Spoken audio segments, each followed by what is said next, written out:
Salut à tous, salut à toutes. Je suis contractuellement obligé de faire un vlog pour ce départ Octogone parce que sinon Chat a dit qu'elle allait me fouetter. Et vous savez tous à quel point on a peur de Chat à la table de rencontre. Enfin tout ça pour dire qu'on est parti pour Octogone, comme vous le voyez avec l'air frais et réveillé, comme toujours. Donc première étape, on passe à la boulangerie parce qu'on va aller acheter des petites friandises pour le trajet. Et ensuite, direction la Momo Mobile pour arriver, il faut que je fasse quelque chose avec tes cheveux, la Momo Mobile pour arriver à Octogone. Et on s'y retrouve à partir de 14h, 15h, dans ces eaux-là. Parce qu'on a prévu 14h, donc on y sera pour 18h. Allez, des bisous, à tout à l'heure.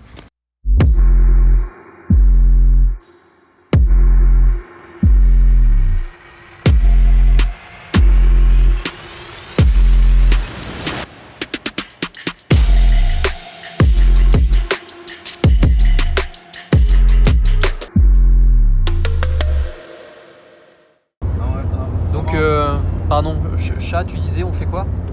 Pourquoi pas une petite campagne patient 13 en présentiel ? Une petite campagne patient 13 en présentiel tous les 2 mois. Oui, Momo, est-ce que tu es d'accord ? Moi je suis complètement d'accord, c'est un jeu dont on parle depuis longtemps. Mais... Moi, est-ce que je suis d'accord ? Ouais, je suis d'accord. On va demander au principal intéressé. Tony, est-ce que tu es d'accord ? Qui ne dit rien consent, il a dit oui. Je suis un peu là pour ça.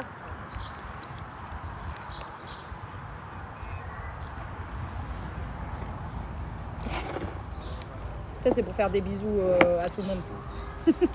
C'est incroyable. Vlog numéro 218, intervention divine, j'ai envie de dire. Tony a une annonce à vous faire. Je ne parle pas du tout sous la contrainte. Il se trouve qu'on parlait de jeux de rôle animés, de jeux de rôle inspirés de licences, dérivés de licences, et qu'on disait ça n'existe pas un jeu de rôle Saint Seiya, peut-être si, peut-être machin truc. Moi j'ai dit s'il y en a un officiel Saint Seiya, je canarde. Voilà. Voilà. Canard. Et il canardera. Et Tony ne canarde jamais, il faut le savoir. Je canarde jamais. Il ne canarde jamais. C'est-à-dire qu'il a canardé une fois, il a pris toute la collection. Voilà, c'est ça, il a canardé qu'une fois et il s'en est toujours pas remis, c'était il y a 8 ans. Et regardez son état. Je canarde régulièrement Fabula Ultima, mais c'est par petit, c'est par fur et à mesure que ça sort en VF. Toujours est-il que si vous êtes créateur, éditeur, peu importe, que vous êtes du milieu du jeu de rôle et que vous faites un jeu Senseiya, venez sur la table de rencontre parce que Tony va vous filer beaucoup d'argent. Ok? Allez, des bisous. On dit des bisous. Bisous.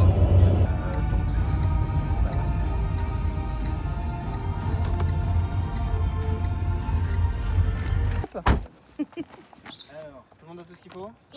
Ouais. On y va. En way.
Ah oui, là du coup je fais pas le suivi de visage.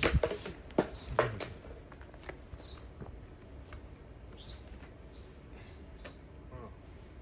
Qui êtes-vous ? Qui je suis ? Qu'est-ce qu'il y a marqué ? Momo apparemment. En un mot ? Non, en deux. C'est mon prénom et mon nom de famille. C'est faux. C'est faux. C'est effectivement faux. Je ne m'appelle pas Momo. Là. Ça stylé. On est à Octogone. C'est vrai. Enfin, là présentement on n'est pas à Octogone. Voilà. On est sur le parking de Octogone. Tout à fait, parce que on pourrait être en train de s'amuser avec les copains, mais en fait j'ai mal au dos, donc on est assis là comme deux glandus. C'est parfait. Qui est bien, mais pas top. En plus il fait chaud. En plus, il fait chaud. Et on n'a plus d'eau. Et on n'a plus d'eau, on se fait chier. Hein. Ça fait Mais genre une on heure qu'on est a. là. Voilà. Chat, si tu nous vois, sache qu'on ne cherche pas à t'éviter. On cherche simplement à. On cherche à vous retrouver. On cherche à revenir vers vous. Ouais, c'est-à-dire que le chemin paraît long là.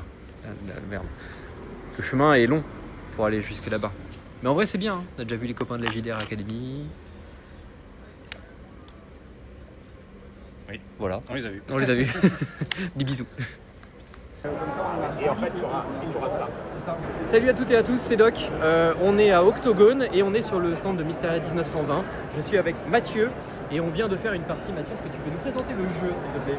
Mysteria 1920, donc apparemment vous êtes des rôlistes, c'est ça, je peux parler comme des rôlistes. Ouais, tu peux. C'est un PBTA, Drive by Cards à MJ tournant. Voilà, c'est le vrai jargon de rôliste. Et donc c'est un jeu de cartes qui permet de raconter des histoires improvisées. Ici on a des cartes faites par des humains, aucune IA n'a été exploitée dans cette histoire. Incroyable. Et voilà, et donc grâce aux cartes on peut raconter une histoire, nourrir la fiction.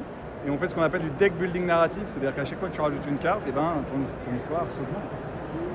Extraordinaire. Merci beaucoup. En tout cas, c'était très cool. On vous invite à aller faire un tour puisque vous êtes en financement participatif jusqu'au 26 juin. Tout à fait, financement participatif jusqu'au 26 juin, absolument. Et il y a plein de choses, plein de vidéos. On a même une interface 3D pour tester les cartes à distance, si vous jouez avec des amis à distance.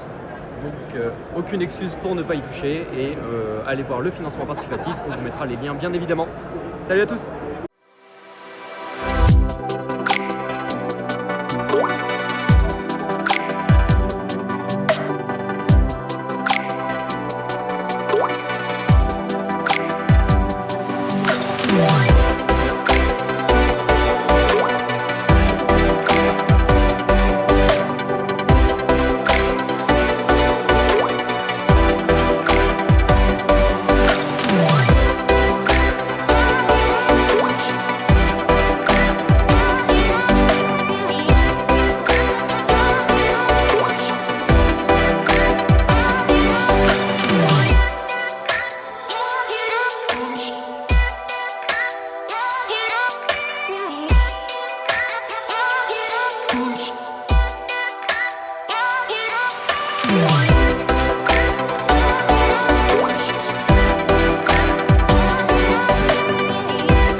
Je vais faire un clap parce qu'apparemment il faut faire des claps.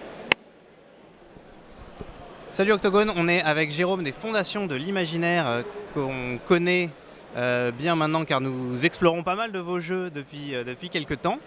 On va parler avec toi un petit peu, donc tu es éditeur, on va parler un petit peu avec toi de l'apport des Fondations de l'Imaginaire à toute cette communauté rôliste. Déjà, est-ce que tu peux nous parler un peu des Fondations de l'Imaginaire et comment t'en es venu à vouloir monter cette structure et comment t'en es venu à venir au jeu de rôle en fait, simplement. Alors, c'est tout bête, les Fondations de l'Imaginaire sont venues de l'idée de se dire le jeu de rôle ne peut pas être que des gros bouquins de 300 pages avec du lore et des choses comme ça. Ça, c'est la première étape. 2, je suis très fan de musique et essentiellement de musique indé. Et je pense qu'à un moment, on perd notre... Je voudrais revenir à un truc plus basique, tu vois. Plus, pas l'objet, mais le jeu. C'est bien, il y a tout un écosystème autour, mais c'est pour ça qu'on a fait des jeux en impression écolo, des jeux à 10 balles, ce genre de choses. C'était pour dire, t'as pas besoin d'avoir tout ça. Le jeu solo s'est manifesté à la lecture de trucs sur Internet, où je me suis simplement posé la question de... Il y a des mecs qui en 35 pages te font vivre un truc de dingue, simplement. C'est pas un livre dont vous êtes le héros, c'est pas un jeu de rôle. En fait, je commence à trouver que c'est vraiment une troisième voie et pas une espèce de niche de la niche du jeu de rôle, tu vois. C'est une manière de jouer qui est complètement différente, qui est peut-être plus introspective, qui t'affranchit d'avoir un groupe, qui t'affranchit d'avoir la distance. Pour les magasins qui sont essentiels dans la com des fondations, ils n'ont pas besoin d'avoir d'extension, ils n'ont pas à avoir d'écran, tout ça. C'est le jeu est vendu clé en main en fait. Donc voilà un peu l'ADN des fondations. On a 3 ans là aujourd'hui à quelque chose près. On a commencé avec Ronin, aujourd'hui on a 25 titres. On en aura d'autres, on va les sortir par vagues. On s'est rendu compte que c'était plus efficace que un par un qui se paume un peu dans la nature. Mais on va avoir des expériences de jeu très différentes. Donc je suis plus dans l'expérience de jeu et ce qu'elle t'apporte que le Xème jeu de fantasy, le Xème jeu Cthulhu, ce genre de choses. C'est pas du tout la logique de la chose. C'est vraiment un label de musique indé presque, tu vois. Je vois très bien parce que je suis très fan de musique indé aussi et de sortir un peu des cadres de ce que les gros éditeurs au sens très large du terme te proposent. Et du coup, ce que je voulais savoir, c'est comment, alors, je sais que tu vas un peu dans des conventions, tu rencontres des auteurs, c'est comme ça que tu sources notamment les jeux que tu veux publier. Comment tu te dis à un moment, la communauté a besoin de ce jeu, j'ai envie que ce truc-là existe dans ce groupe-là de joueurs. Alors c'est une vraie bonne question, je me pose jamais la question comme ça. La question que je me pose, et si t'aimes la musique, il y a un mec qui m'influence beaucoup, qui s'appelle Rick Rubin, et j'ai déjà parlé de lui sur le site des fondations. Rubin dit en gros, si... Je fais une parenthèse, Rick Rubin c'est donc un producteur des années 90-2000, très influent dans la scène, alors notamment néo-metal, Slipknot, Korn machin, mais aussi dans la scène hip-hop. Il a fait les Red Hot, il a produit Johnny Cash, ouais. Il a produit Adele. Il a produit Kanye West, il a fait vraiment plein de trucs. Et il a le label Def Jam, si je dis pas de conneries, c'est lui qui est un label de hip-hop à la base. Voilà. C'est un pote des Beastie Boys. Rick Rubin dit souvent, la création, si tu as bien fait ton job, alors les gens suivront naturellement. Tu ne te poses pas la question, est-ce que je fais quelque chose pour une audience? Donc assez fidèle à ça. Si le jeu me plaît, je me dis j'ai envie d'y jouer, alors je le signe. C'est vraiment très différent. C'est pour ça que je me vois pas faire des licences, ça m'intéresse pas. Parce que au-delà de l'aspect contrôle de la licence qui me saoule un peu, je pense qu'il y a des voies de passage, il y a des chemins de traverse où les gens peuvent s'exprimer de manière très différente, comme dans le rock indé ou dans la musique indé de manière générale. Et voilà comment je choisis. Donc c'est vraiment ça me fait de l'œil, je me dis ah ouais tiens c'est une bonne idée, allez go, j'y vais. C'est assez rare que j'ai un coup de cœur pour ce qui s'avère un bid. Il y en a, il y a des titres qui marchent moins que d'autres, mais globalement ils trouvent leur public parce que c'est plus la narration, quelle expérience je propose et pas quel univers je propose. C'est très différent. Donc aux fondations vous avez essentiellement des jeux solo, pas que mais essentiellement. Nous la remarque qu'on nous fait souvent c'est le solo, c'est cool, mais on est tout seul dans notre coin, alors que le jeu de rôle, c'est une activité de groupe. Comment, toi, tu vois la place du solo dans cette communauté de jeux de rôle? Alors, c'est une manière différente de jouer. Même si le mot jeu de rôle... C'est comme si tu comparais Call of Duty et Mario Kart, quoi. Enfin, tu vois. Le jeu de rôle solo, c'est plus un exercice créatif, avec du temps à toi. C'est bien le côté de se mettre autour d'une table et machin. Alors on en parlait en rigolant, mais le jeu de rôle aujourd'hui c'est très magnifié, on le voit partout. À la base c'est quand même un truc de wargame pour jouer les persos quoi. Donc voilà, donc le jeu de rôle solo c'est quelque chose qui est un moment à toi que tu peux faire quand tu veux, sans limite de temps. Si tu veux tricher, tu peux tricher. La question des fois qui est posée c'est mais pourquoi j'écris pas un roman? Parce qu'écrire un roman ça demande un certain talent. Alors que répondre à une question sur, j'en sais rien, quelle est la météo ou à quoi ressemblent les nains dans la région, c'est plus facile. Et dans le solo, tu découvres quoi. C'est ça. Dans le roman, tu planifies, dans le solo, tu c'est découvres. Ça. Tu as un côté très émergent aussi dans la narration. Et puis si à un moment l'histoire te plaît pas, tu peux faire des retours en arrière au final. Et il y a pas mal de jeux qui disent maintenant fais un retour en arrière si t'es pas à l'aise. Donc c'est une autre approche de la créativité. Que tu peux pas forcément avoir d'ailleurs autour d'une table. C'est-à-dire que c'est bien gentil d'être 5 autour d'une table, mais si tu as un maître de jeu un peu tatillon, tu as toujours le mec qui fait dans les règles, tu as le mec qui parle pas, tu as celui qui veut tabasser, tu as celui qui veut... Enfin, c'est quand même un équilibre compliqué. Là, tu t'en affranchis complètement. J'ai pas gardé... Enfin, qu'on vienne me trouver en me disant toutes mes parties de jeu de rôle étaient toutes fabuleuses, même des fois avec des potes, tu vas avoir une soirée de merde, et parce que j'en sais rien, ou parce que toi, tu as eu une journée de merde. Donc c'est autre chose, c'est une autre manière d'approcher un loisir. Y a des gens, ils font de la musique chez eux tout seuls, et il y a des gens qui font de la musique en groupe. Ils font quand même de la musique, tu vois. Donc, sauf si tu t'appelles l'homme orchestre, mais c'est pas la même musique, tu vois. Donc voilà, là en fait, critiquement, t'es un peu l'homme orchestre. Voilà, donc je pense qu'il faut pas les opposer, il faut les considérer comme étant dans des lignes différentes, comme un livre dont vous êtes le héros, qui est son format zéro, son patient zéro. Le livre dont vous êtes le héros, il y a des gens, ils adorent ça parce que ça leur suffit en termes d'imaginaire, tu vois. Donc je pense qu'il ne faut pas les opposer, il faut les vivre différemment plutôt que d'essayer de les foutre dans des petites cases, en fait, tu vois. Voilà. Carrément, en fait, ce qui est important, c'est de créer. Et avec des potes, c'est cool, mais voilà. Avec des potes, c'est cool, et du coup, la question que je pose un peu sur ce fil rouge, c'est est-ce que tu te souviens de tes premières expériences de jeu, et notamment des premières personnes avec qui tu as joué? Alors c'était des potes en vacances, mes grands-parents habitaient vers Perpignan, donc j'avais des potes qui étaient là-bas. Et la première boîte, comme je disais en rigolant, sortait de la naphtaline, c'était la boîte de l'œil noir. Donc vraiment la première boîte chez Gallimard. L'œil noir, personne ne savait ce que c'était que ce truc. Et je me souviens de prendre cette grosse boîte. Je crois que je me demande si j'avais pas déjà un œil sur Donjons et Dragons, machin. J'ai appris l'anglais avec Donjons et Dragons, donc ça c'est pour te dire. Je suis meilleur en henchman et en tous les types de démons que des fois en anglais. Mais j'ai appris à jouer avec des potes, on était autour d'une table. En plus, les aventures de l'œil noir sortaient au format poche, un peu Gallimard. Alors il y avait les livres dont vous êtes le héros avant, donc c'était la même gueule, quoi. Et ensuite, on a plongé dans Donjon en 3e, je crois. Et j'ai plongé dans l'Appel de Cthulhu. L'Appel de Cthulhu, ça a été la révélation ultime. Et Warhammer en 86, quand il est arrivé. Où tu te disais, c'est pas que de la high fantasy, c'est pas que du je rentre dans tout ce qui bouge. Les monstres, ils répondent, et quand ils répondent, ça fait mal. Tu vois, j'ai joué les Fungi du Goth à l'époque, c'était Descartes qui sortait ça. Dans mon bureau, j'ai les Ombres du Yog-Sothoth, qui est la 2e campagne. Donc il y avait un côté très indé, c'était pas du tout un loisir très formaté, tu vois. Il n'y avait pas du tout les actual play qui envoient une vision du jeu de rôle que les gens. Il y a plein de gens qui adorent ça parce qu'ils se disent c'est comme ça qu'il faut jouer, ou du moins ça ressemble à ça. Je pourrais même te parler de la première expérience avec mes gosses qui ont vécu avec j'ai vécu 25 ans chez Wizard of the Coast, donc Donjons et Dragons Magic, c'était non-stop. Et quand ils ont fait leur première partie de jeu de rôle, ils se sont retrouvés un peu genre, faut faire quoi? T'étais tout autour de la table tout le temps, gamin, tu l'as vu? Mais ils sont incapables. Mais on s'est planté dans les règles. Enfin, tu vois, il n'y avait pas tout ce côté-là, un peu pression, machin.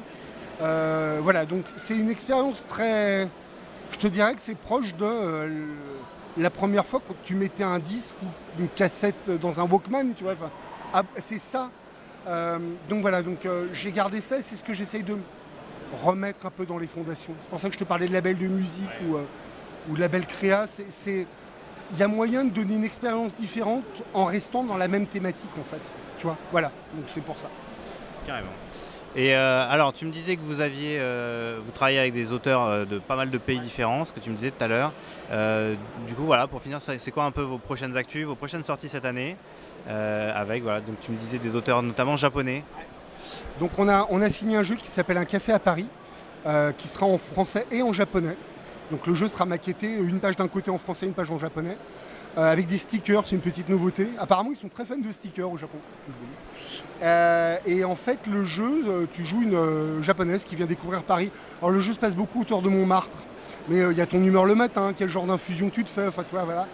On a beaucoup discuté avec Asami pour être dans les clous. On a fait relire par quelqu'un qui est natif japonais pour être vraiment proche, parce que le jeu a été traduit sur une base d'anglais et donc on perdait des nuances. Donc ça c'est la première chose. Donc ce jeu-là, on a un jeu qui s'appelle Haïku, qui a été écrit par un Américain, qui est un voyage médiéval dans le Japon, où tu écris tout en haïku. Donc vraiment, c'est un cheminement. Alors ça peut être un cheminement, en fait c'est un cheminement vers ta fin. Tu peux être un guerrier blessé, tu peux être un moine qui va prier, tu peux plein de choses. Tu as des phénomènes de méditation, enfin pas mal de choses. C'est un jeu court, ça fera 28 pages je crois de mémoire. Donc voilà, qui est un jeu américain. Il y a un jeu qui s'appelle le Journal d'un bonsaï, où là tu vas peindre un bonsaï avec des accroches narratives. Donc les accroches, c'est fais une courbe, fais quelque chose. Tu dois des fois transvaser le bonsaï parce que tu as déménagé, tu vois, des choses comme ça. Et le dernier qui est un jeu italien qui s'appelle l'Enfer Vert, alors c'est El Green en anglais. C'est vraiment le Vietnam plus les démons. Tu joues un commando et tu pourras jouer à plusieurs, donc c'est un jeu solo plus. Et à la fin de l'année, on a un truc un peu alors très morgue-borg dans l'approche, qui est fait par des Brésiliens, ils ont tout fait à la main, c'est des sociopathes. Et en fait, c'est un jeu métal brutal, ils l'appellent. Et en fait, tu joues l'apocalypse, mais sans setting, en narration partagée. Donc la première trompette, le premier cavalier, machin. Et dans le jeu, tu as 14 extensions de mémoire, où tu peux faire du Risk, tu peux faire du Diablo, tu peux même faire du Pokémon. C'est barré, mais c'est vraiment génial. Et les mecs font 3 pages pour une extension. Ils font pas des tartines, quoi. Et à chaque fois, ils touchent. Il n'y a pas de gestion de distance, de tout ça. Enfin, c'est... donc voilà, donc on a des trucs qui arriveront aussi l'année prochaine, où tu joueras un muffin, où tu vas faire un club de correspondance entre vampires. Enfin, vraiment, il y a plein de trucs. Je veux vraiment aller loin des sentiers battus. Et je pense qu'il y a aujourd'hui un public, c'est pas qui est mûr, qui a toujours été là en fait, et qui fait ah c'est aussi ça. Et c'est ce qui m'intéresse plus. Voilà. Super. Merci beaucoup Jérôme. Nous on va continuer à explorer la gamme. On a la bibliothèque infinie qui nous lorgne dessus, le journal du bonsaï, il y a déjà des projets qui sont prévus. Ce que tu m'as cité, ça me donne déjà envie de faire des trucs. Donc on va continuer la voie du corbeau, tout ça. Et on va continuer à vous suivre et puis à parler un peu de ce qui se passe chez vous. Merci à toi, bonne convention. Salut.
C'est l'interview de Julien, oui.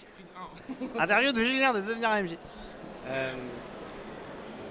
On est avec Julien de Devenir AMJ, toujours à Octogone 2026 pour te poser quelques questions, te cuisiner un petit peu.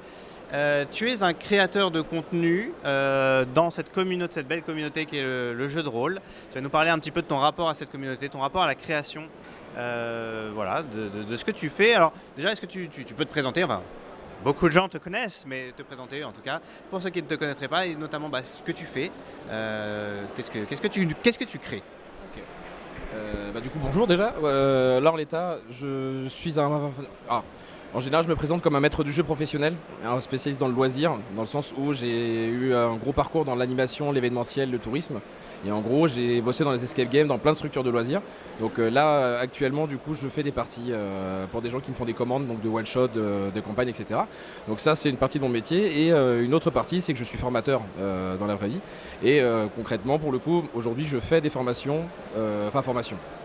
J'aime pas trop le mot dit comme ça, je fais des conseils, des contenus pédagogiques du coup pour des MJ, pour des joueurs et des joueuses, où en gros je donne des conseils pour améliorer sa pratique, pour comprendre quelques petits tips du coup qui font que les parties sont plus fluides, plus riches, plus profondes, etc. En gros, j'ai une approche du coup pour vraiment donner pas mal de conseils un peu à tout le monde dans le milieu du loisir. Je sais pas si j'ai tout répondu. Super. Est-ce que tu as déjà donné des formations en dehors de ce milieu-là, ouais. Comment tu compares un peu les gens à qui tu t'adresses maintenant, donc autour du jeu de rôle, avec des gens qui ne sont pas du tout ce milieu, à qui t'auraient pu former sur des techniques ou sur d'autres choses? En soi, si tu veux, j'ai déjà travaillé dans des milieux, donc la formation dans de l'événementiel, loisirs, etc. J'ai déjà fait aussi dans des milieux scolaires, donc avec vraiment public handicap, etc. Donc formation spécialisée, où là, techniquement, le but, c'était de raccrocher les gens, en fait, donc les étudiants et les étudiantes, au milieu scolaire, donc c'est vraiment des gens en décrochage, etc. Et en gros, c'est les mêmes techniques que j'utilise dans le sens où souvent ce qui pose problème en fait dans certains publics, c'est qu'il n'y a pas l'accroche, il y a le côté très lourd, très descendant comme on dit. Vraiment c'est de la connaissance brute, il faut l'intégrer point.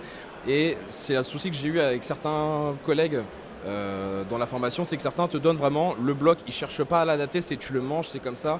Et ce que j'ai déjà pu entendre de témoignages d'autres élèves, certains se font dire de toute façon si tu comprends pas ma méthode, si tu comprends pas mon cours, c'est que t'es stupide, c'est que voilà, t'es pas au niveau, etc. T'as un problème quoi. Alors qu'en fait non, le but justement de l'enseignant, c'est vraiment d'adapter en fait à fond, peu importe le public. Et c'est toujours ça en fait, les techniques que j'utilise aujourd'hui, que ce soit dans l'animation, l'explication, etc., que ce soit en live ou via mes contenus, ça reste la même chose, c'est du contenu simple, des petits trucs au fur et à mesure qui vont faire que tu vas avoir la vision d'ensemble, tu vas comprendre des règles élémentaires, tu vas ajouter des choses, mais c'est pas un énorme bloc monolithique. Et mes contenus, je les veux en tout cas dans ce goût-là. Tu peux piocher, t'es pas obligé de tout apprendre par cœur, c'est pas un monolithe. Tu peux revenir du coup plus tard quand tu vois qu'il y a un truc qui te colle en termes de problématique. Ok, on va adapter ça, on va choper ça d'abord et après on reviendra sur d'autres sujets. Alors le TDAH fait, je pense aussi que j'ai tendance à papillonner justement pour m'adapter à plusieurs publics, plusieurs personnes en même temps. Parce que ça a été mes profils du coup d'étudiants et d'étudiantes. Peu importe les milieux où justement les gens n'avaient pas la même expérience, pas les mêmes envies. Certains ne viennent même pas dans certains cours du coup avec les mêmes attentes ou les mêmes besoins. Donc il faut toujours s'adapter. Et dans la pratique de MJ, c'est la même chose je trouve. Dans le sens où il faut s'adapter du coup à son groupe. C'est pas un groupe de gens qui viennent faire du jeu de rôle, c'est plein de gens qui viennent chercher quelque chose dans le jeu de rôle. Et le ou la MJ du coup est censé s'adapter à leur énergie, ce qu'ils savent, leur maîtrise, leurs envies différentes en termes de loisirs. Donc finalement en fait quand tu donnes des conseils pour les MJ, d'une certaine façon tu donnes un peu des conseils de formation parce que c'est dans certaines approches le MJ qui va former les joueurs à son univers ou qui va les guider, qui va s'adapter à leur façon d'apprendre et d'interpréter. Donc est-ce que quand tu donnes des conseils à des MJ, finalement, est-ce que tu perçois comme former des formateurs un peu un parallèle là-dedans? Ouais, parce que si tu veux, il y a des cours que j'ai créés justement parce que j'ai déjà vu des gens, ça c'est un exercice que je conseille souvent à des MJ, peu importe l'expérience, d'essayer de faire un pitch, tu vois, de ton univers, parce que souvent les gens vont avoir une tendance à balancer, tu sais, faire du lore dumping pendant 2 heures, et en fait, surtout pour des jeunes créateurs et créatrices, c'est très compliqué, parce que du coup, c'est imbuvable souvent, malheureusement, et le but, c'est vraiment d'apprendre à former les gens, comme tu le dis, à ton univers, à ses règles, etc., avec un rythme un peu adapté à ton public, parce qu'il y en a qui vont adorer manger 15 pages de lore sur un personnage, et qui veulent vraiment tout savoir, d'autres, non, c'est juste je tape où, et puis voilà, je vais là-bas et on lance l'initiative. C'est pas du tout le même rythme et c'est ce qui fait aussi que certains décrochent. Là, notamment, là j'en parlais du coup sur une autre interview, il y a pas mal de neurodivergents et de TDAH comme moi du coup dans la profession, non mais dans le loisir du JDR. Et mine de rien, en fait, ouais, faut savoir gérer cette capacité d'attention et d'apprentissage et pas balancer. Enfin, forcément, nous quand on est MJ, on aime bien le lire, on a tout bouffé, on connaît tout pour certains parce qu'on est passionné par l'univers. Ouais, mais en fait, en face, ouais, on peut pas tout balancer quoi. Là, j'en ai eu un qui nous a fait une fois 2 heures d'explication de son univers, des règles, des races, etc. pour dire, bon, après ça, vous en connaissez que 10%. J'en avais une qui prenait des notes depuis 2 heures, elle a cassé sa mine. Attends, ok, d'accord, c'est sympa, merci, il fallait me prévenir. Tu as parlé un peu de profil de gens avec qui tu jouais, donc à qui il faut s'adapter en fait quand tu es MJ, quand tu formes, etc. Est-ce que tu te souviens des premières personnes avec qui tu as joué, avec qui tu as eu contact avec cet univers du jeu de rôle, ou même juste des gens qui t'ont donné envie de rentrer dans ce hobby, dans cette communauté? Alors, les premiers gens avec qui j'ai joué, du coup, c'était un groupe dysfonctionnel parce qu'on ne cherchait pas du tout les mêmes choses. Donc, en fait, il y a eu des soucis, tu vois, d'attente, il y a eu des prises de tête et c'est pour ça que je suis aussi un peu partie du groupe. Parce que, bah voilà, ça se voyait qu'il y en a qui voulaient à fond brûler. Moi, je aimais bien être un peu curieux et des fois, c'était pas le scénar. Je sentais cette frustration-là. Et il y a d'autres groupes sur lesquels bah, j'ai ressenti ça. J'ai même des gens dans l'MP qui sont venus voir, bah, moi, mon MJ, il adore du coup le combat ultra bien, explosif, et tout. Nous, on n'est pas là pour ça, on est là pour le social, pour passer un moment entre potes. C'est pas du tout les mêmes besoins. Donc j'avoue que ouais, là les premiers groupes c'était très intéressant, très formateur, mais c'est vrai que bon, c'était pas les parties les plus agréables on va dire. Ouais, alors j'ai eu des amis, j'ai joué aussi en asso. Tu sais, t'arrives dedans, tout le monde se connaît, il y a des fois il y a des bails, des fois ça mélange le perso et la pratique, donc bon, je suis content de ce que j'ai comme joueur aujourd'hui, comme joueuse. Et pour ce qui est vraiment des personnes qui m'ont donné envie, je pense que c'est surtout les compteurs. Là en gros, je viens de Brest à la base, il y a eu des événements où en gros tu avais vraiment des conteurs qui venaient raconter des histoires, des contes irlandais et tout. Et je pense que c'est un peu ça, c'est un peu le côté Mad Mercer, de t'as envie vraiment il raconte super bien, je veux faire pareil, je veux voir les paillettes dans les yeux des gens, tu sais, quand ils t'écoutent, pas pour le truc ego trip, mais juste je vais t'embarquer dans une histoire, tu vas t'en souvenir, tu vas vivre un truc, tu vas être touché, tu vas être ému quoi. Et ça, je pense que c'est plutôt ça qui m'a vraiment donné envie de me mettre dans le jeu de rôle, de vouloir faire raconter ce genre de choses quoi, plutôt. Voilà. Donc bah, tu commences à découvrir le jeu de rôle, à un moment tu te rends compte qu'il y a d'autres gens qui jouent, et à un moment tu te dis, bah, peut-être que moi aussi je vais m'adresser à ces gens-là, et que je vais m'adresser à cette communauté. Alors tu nous as dit que tu venais du milieu de la formation, donc c'est une des motivations, mais à quel moment tu t'es dit, tiens, j'ai envie de faire partie du groupe des créateurs autour du jeu de rôle. Alors les créateurs, il y en a des caisses, il y a des gens comme toi, il y a des gens qui font du podcast, de réflexion, il y a des actual play, évidemment. À un moment, tu te dis, tiens, je vais me mettre sur Twitch, je vais me mettre sur des Discord, je vais commencer à partager ma connaissance avec cette communauté. Qu'est-ce qui t'a donné envie de rejoindre la communauté et pas juste, entre guillemets, de finalement de l'événementiel un peu à côté ou de fournir faire un blog, par exemple? Qu'est-ce qui t'a donné vraiment envie de vivre cette communauté? En l'état, à la base, moi, je me suis vraiment mis sur les réseaux en 2024 à peu près. Avant, du coup, j'étais un peu sur YouTube parce que je gérais un gros groupe du coup national de pratiquants professionnels de l'escape game. Et du coup, en fait, j'animais déjà un réseau depuis quelques années. Et en gros, je voulais faire autre chose, j'avais fait le tour de la question, etc. Et en gros, vers fin 2023, je commençais à vouloir chercher autre chose. Et j'ai posté vite fait des trucs sur le net, tu vois, en mode, juste, j'aime bien parler de jeux de rôle, etc. C'est déjà des choses que je faisais avec l'escape game, de partager des tips, des blagues, des machins. Et du coup, j'ai eu beaucoup de chance parce qu'en gros, j'ai posté sur TikTok à ce moment-là. Ça a très vite monté en termes de vues. Et en fait, il y a eu plus de gens venus demander plus de conseils. Je sais, écoute, de toute façon, entre la formation en escape game et dans le JDR, ça reste la même chose. C'est très proche en termes d'agentivité, etc. Donc je me dis ouais, ok, c'est un truc que je fais depuis longtemps. Ok, ça m'a attiré beaucoup plus parce que en gros ce qui m'a vraiment fait basculer, c'est que ce que je donnais comme conseil en escape game, c'était très dur à appliquer. Dans le sens où tu vois, une idée de scénar sympa, ouais, c'est bien, mais il faut la construire, il faut 100 000 € de budget. Là en jeu de rôle, je donne un conseil, une idée de scénario à tout le monde. En fait ouais, tout le monde la partage et ça coûte rien si tu le fais le soir même et tout. Et j'avoue que j'aime bien parce que du coup je peux en sortir beaucoup plus des idées comme ça et j'aime bien parce que avec l'hyperactivité, j'avoue que j'ai souvent trop d'idées que je peux pas faire jouer et je suis content de les passer du coup à plein de gens quoi, pour le coup. Donc c'est un peu ce qui m'a encouragé, les attentes des gens qui sont devenus demander de plus en plus de conseils derrière. Je dis ok, on y va quoi. J'avoue que j'étais pas sûr du tout, gros syndrome de l'imposteur et j'avais un poil peur. J'étais tremblant quand j'ai lancé le site internet, la chaîne Twitch. Je sais est-ce que les gens vont dire, comment ça va se passer? J'étais un peu stressé, mais je suis très content là des retours au bout de quasiment 2 ans. En juin ça fera 2 ans, du coup je me suis vraiment lancé. Je suis vraiment très content des retours. Là les gens sont adorables, ils viennent dire que ça a aidé, donc je suis vraiment content. T'es un peu plus jeune du coup dans la communauté, en tout cas en termes de création en ligne. Est-ce que pour autant tu as déjà observé un peu des changements dans les profils des gens qui viennent, qui créent eux-mêmes ou qui jouent? Est-ce qu'il y a... Je sais qu'il y a beaucoup de gens de différents médias qui viennent et qui... ça commence à se mélanger pas mal. Est-ce que toi tu as observé déjà une évolution, un changement, une direction dans laquelle les gens vont? En soi, ouais, beaucoup. J'avoue que je suis même étonné du rythme que ça. Je m'attendais vraiment à bien pire. Là, techniquement, moi, pour le faire en très bref, les premiers endroits où je suis allé, bon, du coup, il y avait pas mal de, tu vois, à l'ancienne, donc le geek, 40-50 ans, etc., gatekeeping, D&D, deuxième édition, enfin, un peu en dur, quoi. Et j'avoue qu'en fait, je m'attendais vraiment à une évolution lente sur ça, parce que c'est le temps que ça se mette en place, etc., qu'il y ait des évolutions de pensée.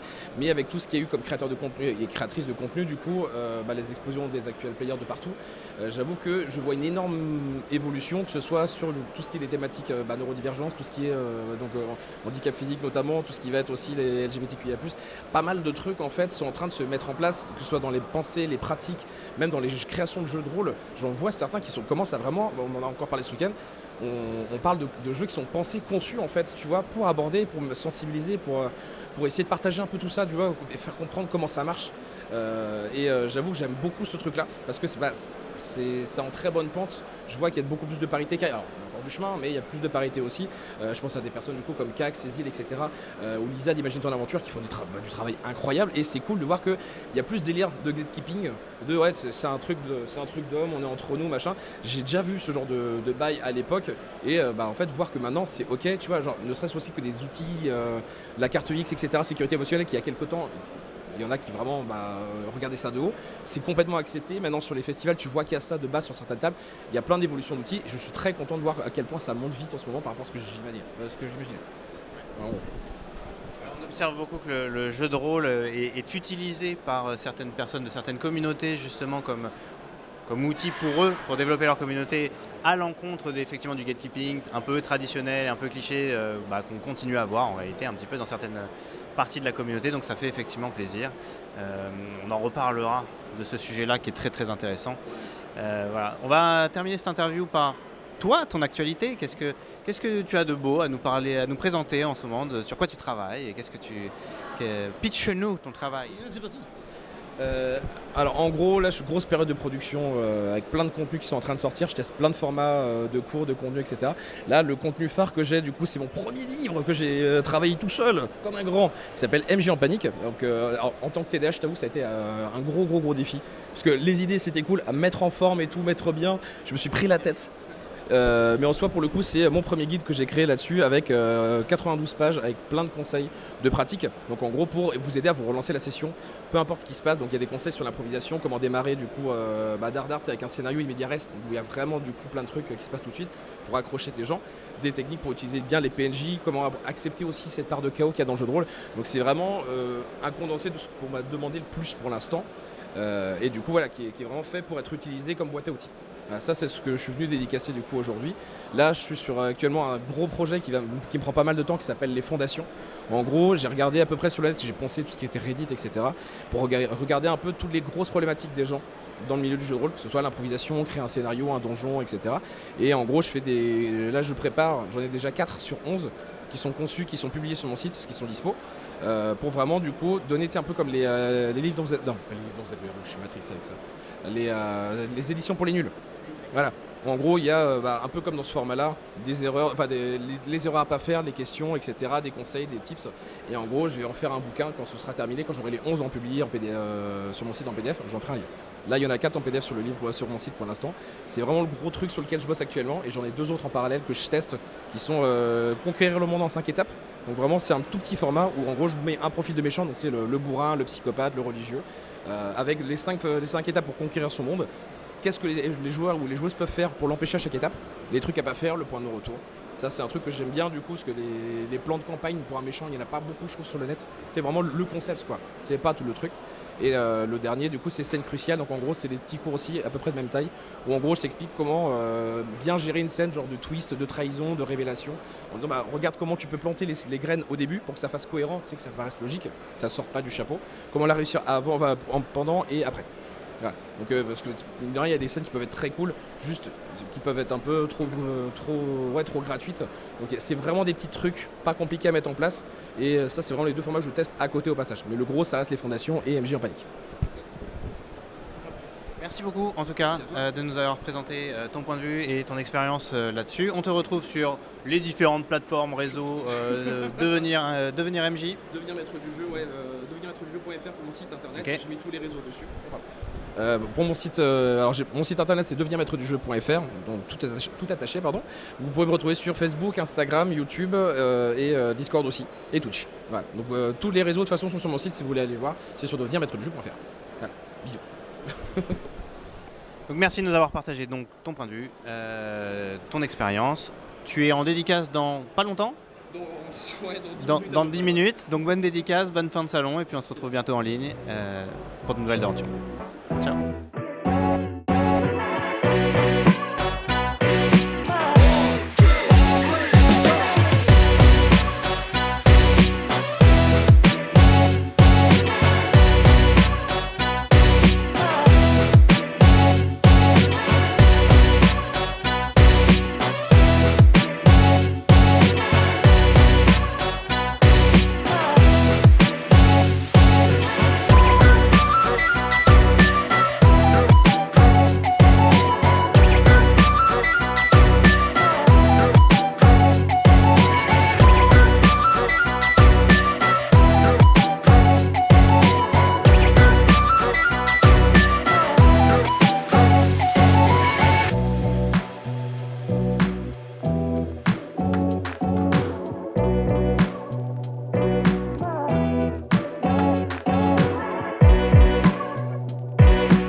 Interview de Nico. C'est avocat, c'est pas grave. Ça va. Je suis avec Nico. Salut. Nico a une double casquette que vous ne voyez pas car nous l'avons enlevée avant qu'il entre. Nico, tu es créateur de jeux, d'un jeu. Tu as créé World's Awakening, a.k.a. le meilleur jeu du monde, d'après ta mère, je crois. Mais tu as une autre casquette, on va dire plus officielle dans le contexte d'Octogone, car tu es le créateur et gérant de La Forge, qui est le... Non, pas du tout. Pas du tout. Pas du tout, je suis Bref. pas créateur. Alors- Je l'ai reprise. Mais tu peux continuer. Voilà, donc en tout cas aujourd'hui tu t'occupes de La Forge, Oui. qui est donc le concours de prototype de jeu de rôle et à laquelle j'ai l'immense honneur de participer en tant que jury. Voilà, alors ma première question pour toi va être un peu déjà sur ton jeu, World Awakening. Est-ce que tu te souviens des premières graines de ce jeu, des premiers moments où tu t'es dit tiens j'ai envie de créer un jeu, j'ai envie de développer quelque chose qui soit personnel et de le partager à des gens? Alors oui, et je vais essayer de t'expliquer ça. À la base, je m'étais intéressé à Chronique oubliée en V1 et j'avais repris le site qui s'appelle codrs.org et que j'avais complètement refait et c'était une expérience qui m'avait énormément plu. Sauf qu'à un moment donné, quand on a envie d'aller un peu plus loin, j'avais pas forcément envie d'avoir systématiquement besoin d'autorisation des auteurs Et je me suis décidé peut-être à lancer ma propre plateforme, lancer mon propre jeu, avec comme effectivement source d'inspiration principale Chronique oubliée, mais j'avais envie d'y mettre des choses qui m'étaient chères à moi, une façon de fonctionner, une autre façon de simplifier certains éléments. Enfin, voilà, il y a donc une source d'inspiration qui est née de là. Toujours avec cette optique de créer quelque chose de très communautaire, de gratuit, et qui pourrait facilement évoluer grâce à la communauté, que ce soit du point de vue des règles ou que ce soit du point de vue du compendium que j'ai appelé Codex de mon côté. Voilà.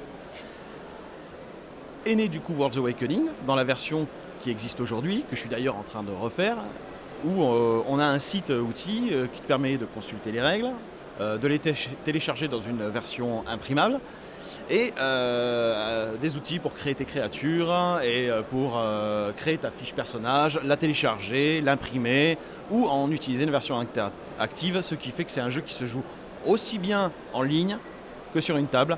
Et c'était ça que je voulais amener, c'était quelque chose qui arrive à s'inscrire entre les deux chemins. Tu as lancé ça donc de ta propre volonté, mais est-ce qu'il y avait un groupe de gens autour de toi quand tu as lancé le truc? Et est-ce que tu te souviens des premières personnes qui ont participé à ce projet-là, qui ont insufflé aussi leur vision de la chose et avec qui tu as testé et tu as construit cette communauté? Alors ce qui a impulsé la chose, au départ j'y pensais, mais je ne me sentais pas légitime. J'étais pas rôliste depuis très longtemps. Et c'est surtout des amis qui me connaissent qui m'ont dit « Nico, fonce, fais-le ! Tu regretteras, en fait, tu vas regretter si tu le fais pas. » Donc j'ai dit, ok, j'y vais. Et j'ai commencé à proposer, dès que j'avais une version à peu près, même pas testable, au moins un début de quelque chose, à certaines communautés. Et il y a des gens qui m'ont rejoint, dont un qui s'appelle Christian Bernard, qui m'a relu, qui m'a beaucoup aidé, et qui a même été écrire le lore du jeu, puisqu'au départ, moi j'étais très système.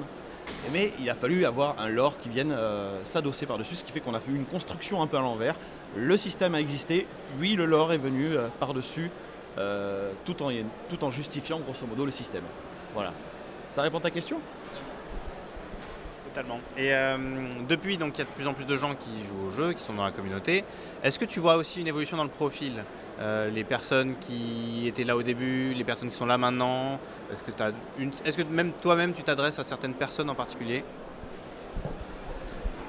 Je pense pas avoir une si grosse communauté que ça. Donc je la découvre encore. J'ai vraiment des gens de tout horizon, tout âge, tout sexe qui viennent, qui arrivent.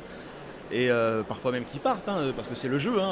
À des moments, ils sont intéressés par le projet et puis font sûrement autre chose, ou bien ça leur plaît finalement pas, ce qui est leur droit.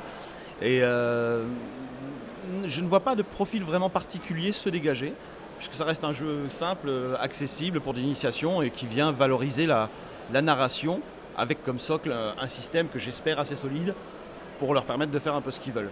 Et satisfaire ceux qui ont envie un peu de cette rigueur minimum dans un système. Donc parallèlement à ça, quand tu viens à Octogone, en tout cas depuis l'année dernière, tu t'occupes de la forge. Donc tu me disais que tu ne l'as pas créée, tu l'as reprise. Est-ce que tu peux nous dire un peu déjà l'origine de ce truc-là, quand est-ce que ça a été créé, par qui, pourquoi ça s'est arrêté ou pourquoi tu l'as reprise? Voilà. Et puis peut-être qu'est-ce que c'est? Voilà. Alors, donc non, je te le disais, je ne l'ai pas créé. C'est Karlaft, le rôliste, qui tient un stand à Octogone, qui est assez connu d'ailleurs de Octogone, qui a créé la forge dans les premières éditions d'Octogone, en satisfaisant la demande d'amis à lui qui disaient est-ce que ça dérange si on s'assoit, on présente un peu nos créations. Et c'est parti de cette idée toute simple. Et chaque année, il commençait à y avoir plus de monde jusqu'à ce que ça nécessite une réelle organisation. Une réelle organisation qui a été supportée par Michiyu, qui tient une chaîne de web-série qui s'appelle Chronic Roleplay, je crois. Tu vois ce que c'est, Chronic Roleplay ? Non. Je vous invite à voir, c'est une web-série basée sur Innomine Satanis, je crois. Voilà. Voilà. Et elle a géré ça pendant des années, je crois pendant 7 longues années. En plus de gérer le GPS du rôliste, qui maintenant appartient à la FFJDR. Mais au départ, c'était Karlaft et Michiyu qui s'occupaient de ça. Et quand moi je suis arrivé la première année, c'est-à-dire il y a 3 ans, pour présenter justement World's Awakening, Michiyu a arrêté, elle pouvait plus, elle avait plus le temps. Elle était passée côté Actual Play, elle venait présenter sa chronique, etc. Et elle nous avait avertis, elle a donné les infos et il fallait qu'on s'en occupe nous-mêmes visiblement, puisque plus personne s'en occupait. Et je me suis aperçu que si personne s'en occupait, personne n'allait s'en occuper, il n'y aurait pas de forge. D'ailleurs, à cette édition-là, ils avaient oublié notre stand. Donc j'ai pris les choses en main à ce moment-là, j'ai organisé le truc comme je pouvais et ça s'est pas trop mal passé. Et à la fin de la convention, ils ont décrété que c'était moi le responsable de la forge. J'étais le volontaire tout désigné, tu vois. Mais par contre, alors dans ce que tu me dis, est-ce qu'il y avait déjà un prix ou est-ce que c'est toi qui l'as introduit, cette notion de prix? Alors ce prix n'existait absolument pas, il n'y avait pas de concours. Donc je pense que la question était un peu orientée, hein, tu le sentais. J'ai eu cette idée l'an dernier, puisque l'an dernier était la première année où j'étais officiellement organisateur, alors qu'avant c'était un peu pas le choix, on fait comme ça. Et là je me suis dit c'est un peu dommage qu'il n'y ait pas quelque chose qui vienne un peu mettre en lumière la forge, qui vienne donner un peu d'interaction, faire connaître d'une manière, et j'ai pensé à ce concours. Et pour ce concours, comme tu le sais, je me suis adressé à des actual players qui viendraient consulter les différents jeux. Et les différents jeux pas en entier, hein. J'ai demandé ce que ce soit un peu light parce que tout le monde n'a pas des heures et des heures pour faire ça. Donc c'était livret découverte et pitch, livret découverte de 30 pages, 30, 40 max, un truc comme ça. Voilà. Et on a eu des prix l'an dernier. Moi qui pensais faire ça en mode ça va faire une petite animation, et la portée m'a dépassé, ça a beaucoup plu. Et il y a même certains qui ont pu discuter beaucoup plus facilement avec des éditeurs grâce à cela. Des éditeurs sont même passés pour discuter. Et c'était, je pense, la meilleure chose à faire avec le recul. Je précise que je ne participe pas au concours. Être juré et parti, c'est pas top. Effectivement, un truc qu'on a... Parce que j'étais déjà jury l'année dernière, donc non seulement tu me fais l'honneur de me faire participer, mais une deuxième fois, ce qui est cool. Le petit truc qui est ressorti de l'année dernière, c'est de se dire, à la base, c'était un peu une tape dans le dos, genre ouais, vous avez fait un jeu sympa. Et on a vu que, en tout cas, le gagnant, c'était Abat Mater, et donc Antoine, qu'on connaît un peu sur cette chaîne, a eu des contacts. Alors je ne sais pas trop pour les autres, je me suis pas trop renseigné, parce que je suis surtout resté en contact avec lui. Mais voilà, en tout cas, lui, il a été au fiche cette année, il a fait plein de trucs. Donc ça a fait plaisir de se dire que le travail qui a été réalisé par la Forge, le travail de sélection et tout ça, a eu au moins pour lui, mais probablement pour les autres aussi, ce petit coup de boost dont on avait envie. Cette année, on a un nouveau gagnant, La Aventura de la Muerte de la Mucho Torres. Si j'essaie de lire avec mon meilleur accent espagnol, mais 500 jours de jury. Ils vont changer. Mais il n'est pas plus court. Non, c'est du désert de la Muerte, qui est un jeu qui nous a beaucoup touché, en tout cas moi qui m'a beaucoup touché. Alors moi j'ai trouvé ça assez drôle à la Forge de voir les propositions. Parce que c'est aussi un peu un prisme de ce qui se fait dans le jeu de rôle. Alors il y a des gens qui vont arriver toujours avec des trucs très traditionnels, très complexes, mais voilà, qui s'inscrivent dans un héritage d'une vision du jeu de rôle, et des choses qui proposent quelque chose d'assez novateur. Et c'est d'ailleurs ce qu'on a fait gagner, c'était ça. Toi, quand tu as commencé à recevoir des protos, est-ce qu'il y a des choses en particulier qui t'ont marqué? Tu t'es dit, moi c'est ça que je cherche? Ou est-ce que tu dis, je suis ouvert, et s'il y a quelque chose un peu tradit mais super bien foutu, j'ai envie de le pousser? Comment tu vois en fait l'arrivée des protos et ta vision par rapport à l'évolution en fait de la création dans cette commune? Je ne me considère pas comme étant une référence holistique. Partant de là, je me suis dit, si je commence à présélectionner moi-même les projets, il va y avoir un certain biais, puisque je vais sélectionner les affinités pour lesquelles mes propres affinités tout simplement. Et j'ai pas voulu aller là-dedans. Donc c'est pour ça que je suis parti dans un principe très con, c'est premier arrivé, premier servi. Il y a les contraintes que je t'ai expliquées, donc pitch et livret qui sont là. Je vérifie que la proposition qu'on m'envoie est tout de même sérieuse un minimum, mais je ne vais pas rentrer dans le détail absolu. J'ai envie de dire, si quelqu'un au beau milieu de son document m'envoie un pamphlet, je le verrai peut-être pas. Mais vous le verrez, c'est ça qui est important aussi. Mais on le verra, on dira, Nico, celui-là tu le dégages. Et vous êtes finalement c'est vous qui êtes mon gage de qualité à la Forge. Hein. Un peu, ouais. Un peu. Parce que du coup, si jamais il y avait eu ce genre de problème, ce qui n'a pas été le cas, je pense que j'aurais pu trouver un remplaçant. On a eu 20 projets cette année.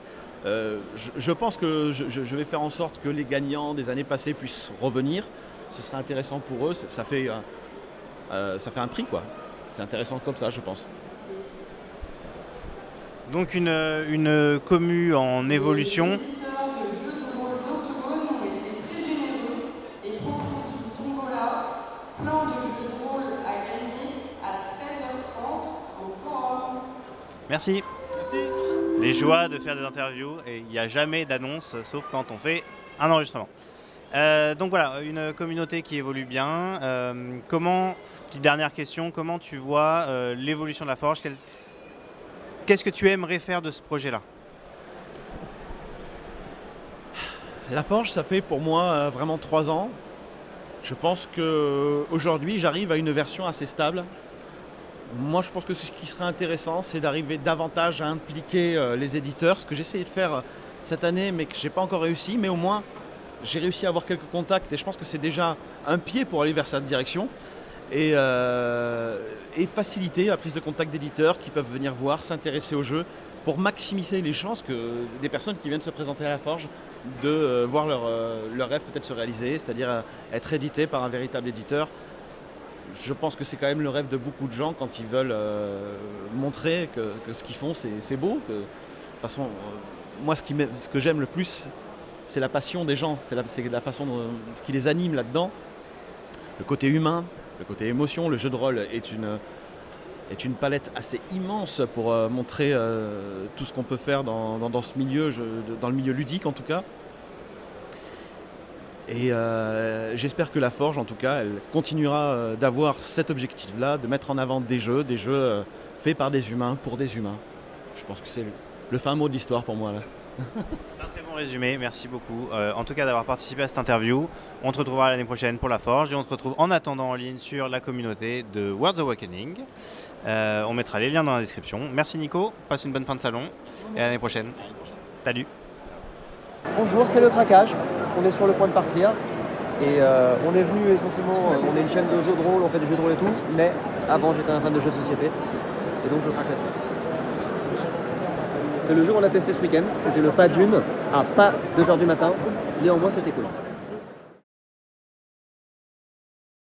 Eh bien, bonjour à toutes et à tous et bienvenue sur cette fin de vlog où on va profiter de ce charmant décor d'aire de repos d'autoroute puisque Octogone c'est fini pour nous, enfin pour tout le monde d'ailleurs, mais pour nous notamment. On va vous faire un petit débrief de ces quelques jours qu'on a passés sur ce festival. On est tous fatigués, on est tous heureux. Voilà, donc pas grand chose de plus à dire. Merci de nous avoir écoutés et à bientôt. Merci Doc pour cette intervention. Non, Octogone c'était cool. Octogone c'est genre 60 heures de jeu et de courses partout dans les stands. On a trouvé que donc ils ont changé de lieu cette année, c'est à Eurexpo qui est un endroit beaucoup plus grand que ce qu'il y avait l'année dernière. On a trouvé que c'était vraiment sympa de découvrir ces nouveaux lieux, que les gens s'approprient un petit peu les nouveaux espaces, c'était chouette. Ce qui a été particulièrement chouette pour nous cette année, ça a été de revoir beaucoup de gens qu'on a rencontrés l'année dernière, de rencontrer des gens avec qui on avait échangé en ligne ces derniers mois et donc de les voir en vrai, des discussions, des gens de la chaîne qui sont venus nous voir quand on a vu notre stand, et puis plein de discussions hyper intéressantes, soit en interview que vous retrouverez dans le vlog, soit en off, soit même des petits débats que vous retrouverez sur d'autres chaînes qui ont causé de la discorde dans ce petit groupe. Donc voilà, beaucoup de discussions autour de notre loisir qui nous rassemble. Vous voyez, même derrière, ils sont tristes que Octogone soit fini et ils sont en pleurs. Donc voilà, ça a été. Moi j'ai trouvé ça particulièrement stimulant de pouvoir parler de tout ça. On n'a pas tant joué que ça, mais un petit peu. Est-ce que Tony, veux-tu nous parler de ce à quoi nous avons joué ? Tout à fait. Nous avons fait une partie et demie, puisque la première partie qu'on a faite était que la moitié de l'équipe. Donc une partie de Mysteria 1920 avec Doc et moi-même. Donc c'est un jeu, cool jeu même. C'est un très cool jeu qui est un jeu de narration émergente avec MJ tournant. On va probablement avoir, ou vous avez probablement déjà vu pendant ce vlog, l'interview des auteurs, et si ce n'est pas le cas, c'est sur un autre format, une autre vidéo. Donc je vais pas épiloguer dessus, sinon que c'était très cool. On a fait la découverte en genre 30 minutes, 45 minutes, un truc comme ça, qui nous a permis de voir un petit peu comment ça fonctionnait, et rien qu'avec le petit matos de découverte, c'était très prometteur au niveau du système, à voir comment ça... Une équipe très sympa aussi. Absolument. Ce qui ne gâche rien, bien au contraire. Et donc ça c'était cool, et on a également fait le dimanche matin une partie de Pénombre, qui était très agréable aussi, dès le matin à 9h30. Non, c'était très cool, un univers très fourni, adapté de romans, les Royaumes Obscurs, j'ai oublié le nom. Les Royaumes Crépusculaires, voilà. Donc très très fourni, rien que les pré-tirés étaient très creusés en termes de backstory, très intéressant au niveau des capacités. On était dans quelque chose de très narratif, avec un côté un peu ésotérique, artistique, qui était très plaisant. Et là aussi, en 2 heures, on a fait une petite partie de découverte très efficace et très plaisante. Donc voilà, d'ailleurs on vous parlera après de nos canardages, évidemment. Est-ce que on a autre chose à... On a joué à Mythologie, absolument, on reparlera également de ça. Petite partie, alors on a remplacé la partie de Dune de 2h du matin, que mes camarades n'étaient pas chauds de recommencer. On a fait un très sage Mythologie vers 22h. On a fini à 23h15. Voilà. Dans l'ensemble d'ailleurs... on a été un peu plus sage. Ouais, on a été plus sage, et c'est ce qu'on peut dire aussi peut-être sur ce... Oui, mais c'est pour ça qu'on lui laisse pas la parole, parce qu'on va se faire défoncer. Non, mais même de manière générale sur cette édition d'Octogone, on a été beaucoup plus sage, mais même le festival était un peu plus sage aussi le soir, puisque ça ne pouvait pas durer jusqu'à 4h du matin, ouvert toute la nuit comme c'était le cas avant. Il y avait moins de choses autour aussi. Donc c'est vrai en général, on partait un petit peu avant minuit là-bas, ce qui nous a pas empêché de passer des très bons moments, mais c'est vrai que la vie nocturne d'Octogone cette année n'a pas été la plus prolifique, on va dire. Je pense que c'est très lié effectivement au côté excentré de Rexpo et du fait qu'il n'y ait pas de bar ou de resto juste à côté. Donc les gens qui avaient envie de sortir pour faire un truc, ils ne revenaient pas derrière à Octogone parce qu'ils étaient partis, ils avaient payé leur parking et voilà quoi. Donc ce qui n'était pas le cas avant où ils pouvaient sortir et puis revenir 2 heures après s'ils avaient envie de profiter de la soirée. Donc un peu plus sage, mais en même temps ça ferme plus tôt, donc est-ce que c'est vraiment très gênant, je ne sais pas. Mais je pense aussi qu'il y avait un côté, on réapprivoise les lieux, parce que la disposition est différente et la sensation est différente quand on y est. C'est beaucoup plus grand et en même temps on a l'impression que c'est plus petit au niveau des stands, mais en fait non, parce qu'il y a plus de stands. C'est sur un seul étage. C'est ça, donc on a moins ce côté un peu dense quand tout était concentré sur un étage pour le jeu de rôle et tout était concentré sur un... Là c'est un énorme plateau, donc ça paraît à la fois petit et immense, c'est assez bizarre comme sensation.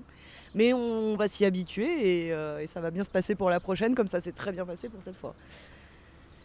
Voilà, et ils ont été très sages, vraiment, je suis très fière d'eux et ils ont fait du très bon travail tout le week-end. Malgré les souffrances, les douleurs et les bobos de tout à chacun. Je tiens aussi à préciser, parce qu'on l'a pas dit, mais on a fait un actual play. On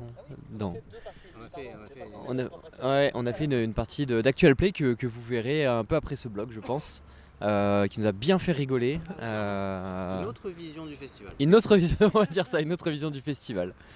Bref, en tout cas c'était une bonne édition. On était vraiment contents de retrouver les copains qu'on voit pas nécessairement tout le temps. Donc plein de belles choses, plein de belles découvertes. Ouais, on remercie exactement. Et les copains qu'on a vus et donc les nouveaux copains surtout, parce que nouveaux copains. Et ça c'est cool, et ça fait plaisir. Et vraiment ce festival c'est aussi le rappel que la communauté rôliste est créative évidemment, mais accueillante et très sympathique. Et on passe d'excellents moments, notamment big up à l'espace Actual Play parce que c'est assez autogéré. Donc c'est Cora de Roll or Die qui gère ça, mais c'est vraiment anarchiste au sens premier du terme, c'est-à-dire que c'est de l'auto-organisation. À un moment tu galères pour ton actual play, tu vas demander à quelqu'un, il n'y a pas un câble, il n'y a pas quelqu'un pour la régie, on a Daxtem qui est venu nous dire « Ah si vous voulez je suis dispo, je peux vous gérer la régie ». Et donc vraiment il y a cette entraide qui est hyper plaisante, et ça a été très très agréable à voir. C'est vraiment bon enfant en fait. C'est vraiment bon enfant. On est tous des enfants en train de jouer, Ouais. à plus ou moins haut niveau. À plus ou moins très haut niveau. Je vérifie que j'avais bien appuyé sur enregistrer. Oui, c'est bien le cas. Je vous propose qu'on passe au canardage. Oui. Et qui veut commencer? Je peux commencer. Tu as canardé le premier ce week-end. J'ai canardé le donc c'est toi qui premier, commences. exactement. Alors, je vais passer à mes camarades.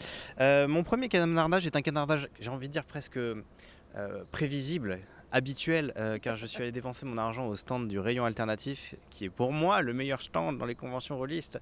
Donc le rayon alternatif, c'est comment il avait appelé ça un gang, je crois. Ah oui, c'est le gang, ouais. C'est le gang, c'est un gang d'auteurs qui font des jeux complètement basés sur une idée un peu bête, ou pas bête d'ailleurs, qui se basent toujours sur des émotions assez fortes à ressentir et des mécaniques très simples, mais qui supportent énormément leur concept. Et donc je suis allé enrichir ces gens-là, et notamment comme Martin, qui a fait pendant ce temps-là dans le métro Aventure à Plume de ZT, de ouf, Site abîmé, bref, plein de trucs. Et je lui ai acheté sa trilogie du punk. Alors il y en a 3, il y a X and the Punk, où on va jouer des sorcières punk musiciennes ou pas forcément. Voilà. On était punk, alors en vrai je sais pas ce que c'est, mais c'est la gamme du punk. Donc, en vrai je ne sais pas de quoi parlent ces jeux, mais c'est la gamme du punk, donc j'avais envie de l'acheter. Et il y a surtout le dernier qui s'appelle Sexe, Violence, Caca, qui a une caractéristique particulière d'être imprimé sur du papier toilette. Et vous pouvez acheter à la feuille ou au rouleau pour avoir plusieurs exemplaires. Et donc j'ai discuté avec Com, qui a donc trouvé un imprimeur spécialisé dans le papier toilette en Hollande. Et donc il a vraiment fait un... Deutsche Qualität. Deutsche Qualität. Et donc il a été benché différents types de papier toilette. Donc ça c'était plus pour le délire, parce que ça me fait plaisir de les supporter, que j'aime beaucoup comme Martin, et il m'avait parlé de ça, soutenir. Très juste, merci pour la correction. Deuxième jeu que j'ai acheté, c'est Iria, de chez les Fondations de l'Imaginaire, dont on adore le travail. Vous retrouverez l'interview de Jérôme dans le vlog, où vous l'avez peut-être déjà vu. Iria, la cité éternelle, en réalité je ne sais pas exactement de quoi ça parle, parce que voilà, mais je fais totalement confiance à Jérôme. Mais ça se passe dans une ville un peu aux confins de l'univers, un peu... une vibe peut-être un peu de 6 dans Donjons et Dragons, dans Planescape, l'espèce de ville, c'est pas de 6, c'est Sigil. De 6 c'est une ville dans la Nièvre, rien à voir. Sigil, une ville... L'autre Planescape. Donc une ville un peu entre les dimensions, dans laquelle on erre et on explore plein de bizarreries, ça a l'air passionnant. J'ai très hâte de découvrir ça. Et donc le craquage que les autres n'ont pas encore vu. J'ai pris un jeu qui s'appelle Arc chez Pattern Recog, qui font notamment Hieronymus et Hypertellurien. Arc, c'est un jeu qui n'a pas forcément de setting, mais c'est une proposition pour jouer des apocalypses.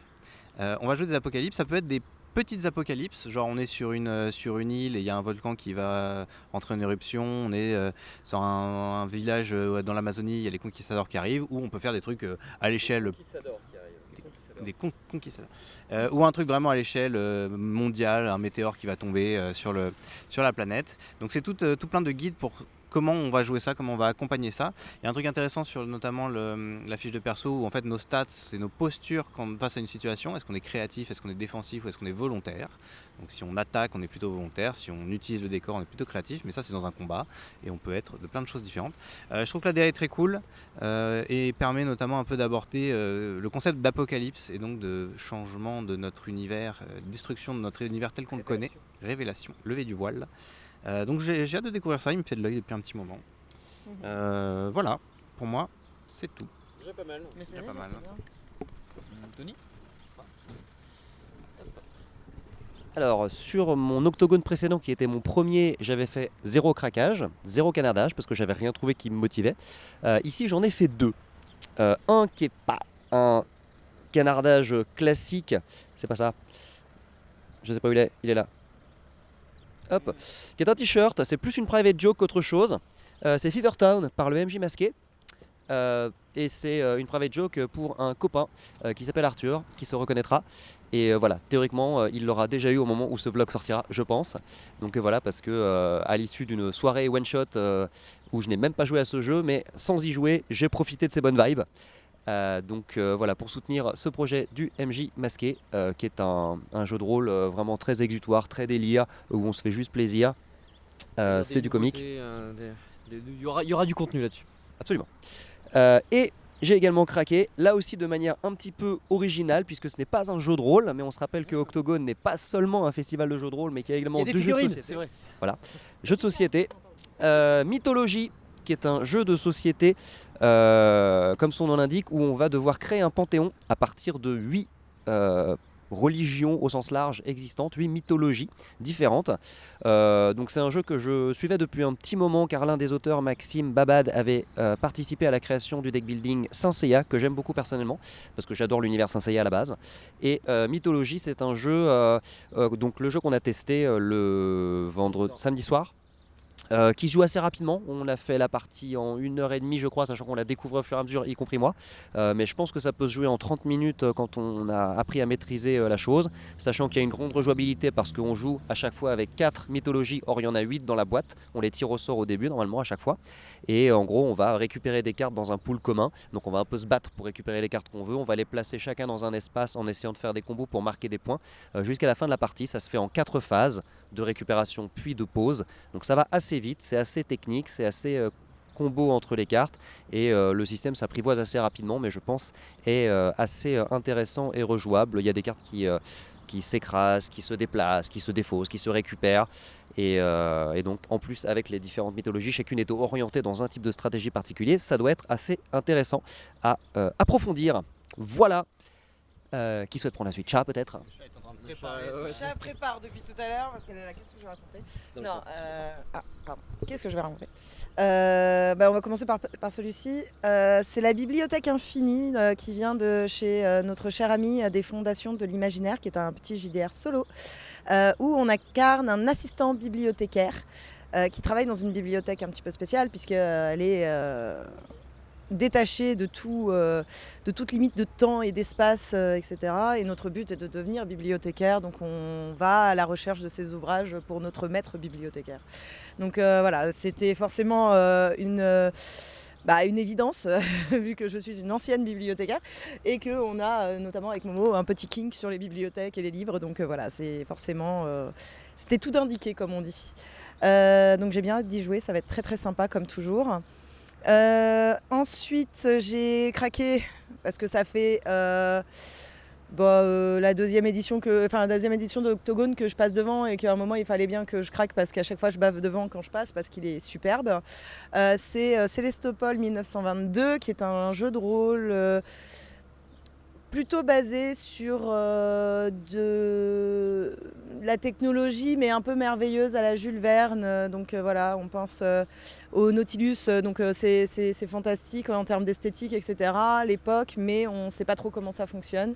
Bon là, on sait qu'il y a une ressource qui a été découverte sur la Lune qui est le sélénium. Et ils ont envoyé des colons sur cette Lune. Au début, il y avait une colonie qui était en contact avec la Terre, puis après, il y a une rupture qui se crée. Et nous, on joue ces colons qui arrivent sur la Lune en pensant à une espèce d'utopie et en se rendant bien compte que ce n'est pas une utopie puisqu'il n'y a pas assez de place pour tout le monde, puisque les inégalités sont énormes, puisque voilà.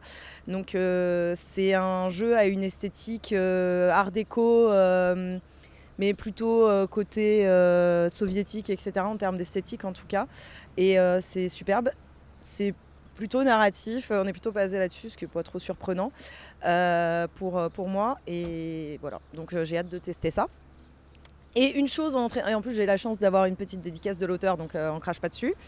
Et une chose en entraînant une autre, en allant chercher la dédicace de cet auteur sur un autre stand, parce que ça c'est chez Entremonde, mais sur un autre stand, puisqu'il était sur 2 éditeurs, eh bien je suis tombée sur Pénombre. J'ai commencé à saliver.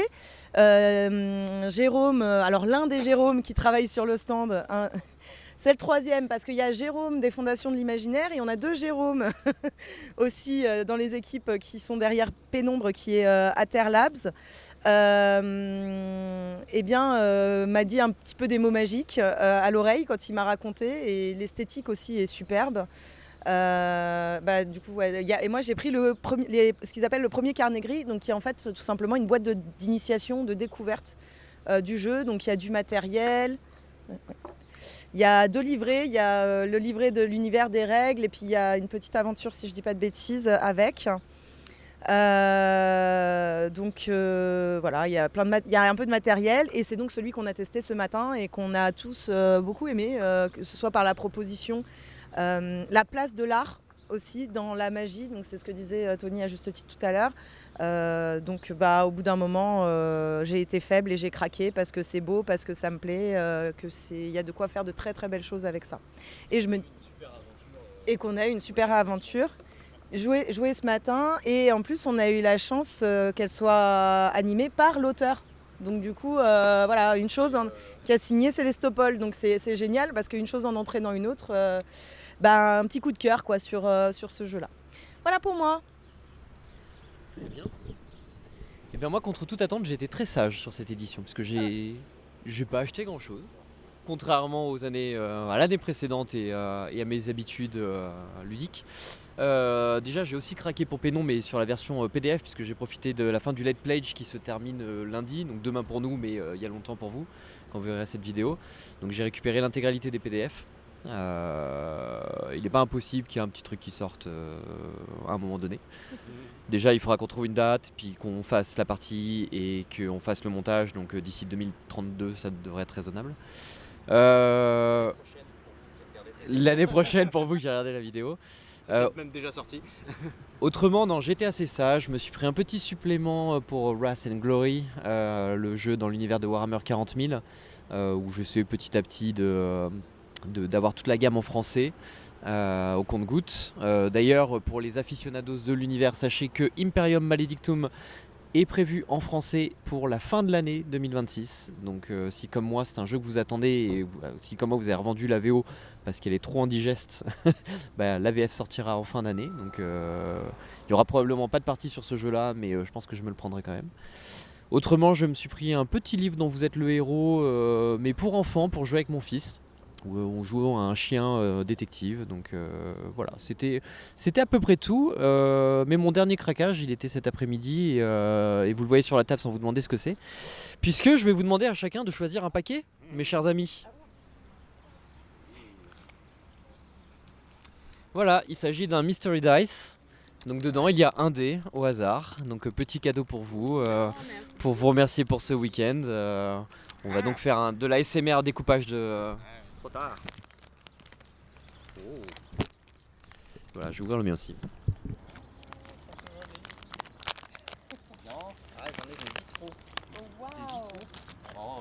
Ah ouais. Ils vont être incroyables pour jouer avec. Ils sont très beaux. Donc... Eh bien, vous avez les mêmes? Ah, c'est dommage. Ouais. Ah, comme c'est dommage.